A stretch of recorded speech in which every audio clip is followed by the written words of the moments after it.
Super മാർക്കറ്റിൽ നിന്ന് ഇയാൾ 199 രൂപയ്ക്ക് സാധനം വാങ്ങിയിട്ട് 200 രൂപ ക്യാഷ് കൗണ്ടറിൽ കൊടുക്കുമ്പോൾ ബാക്കി 1 രൂപയ്ക്ക് പകരം ഒരു മിഠായി കൊടുക്കുന്നു.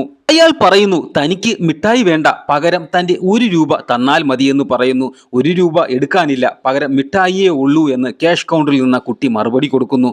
അയാൾ ചോദിക്കുന്നു, ഞാനും ഇതുപോലെ പൈസയ്ക്ക് പകരം എന്തെങ്കിലും സാധനം തന്നാൽ നിങ്ങൾ വാങ്ങിക്കുമോ? ഉദാഹരണത്തിന് എന്റെ കാലിൽ കിടക്കുന്ന ചെരുപ്പിന് 500 രൂപയാണ്.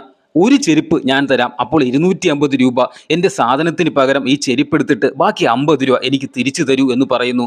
ഇത് അവിടുത്തെ മാനേജർ കാണുകയും അയാൾ ഓടി വന്ന് അയാൾക്ക് ബാക്കി കൊടുത്തിട്ട് ഈ പ്രശ്നം സോൾവ് ചെയ്യുകയും ചെയ്യുന്നു. നമ്മൾക്കും ഇതുപോലത്തെ അനുഭവങ്ങൾ ഉണ്ടായിട്ടില്ലേ?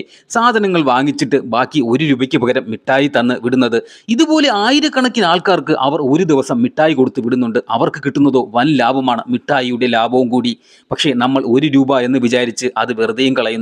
പറഞ്ഞത് ശരിയാണെങ്കിൽ ഒരു ലൈക്ക് തരാൻ മറക്കരുതേ.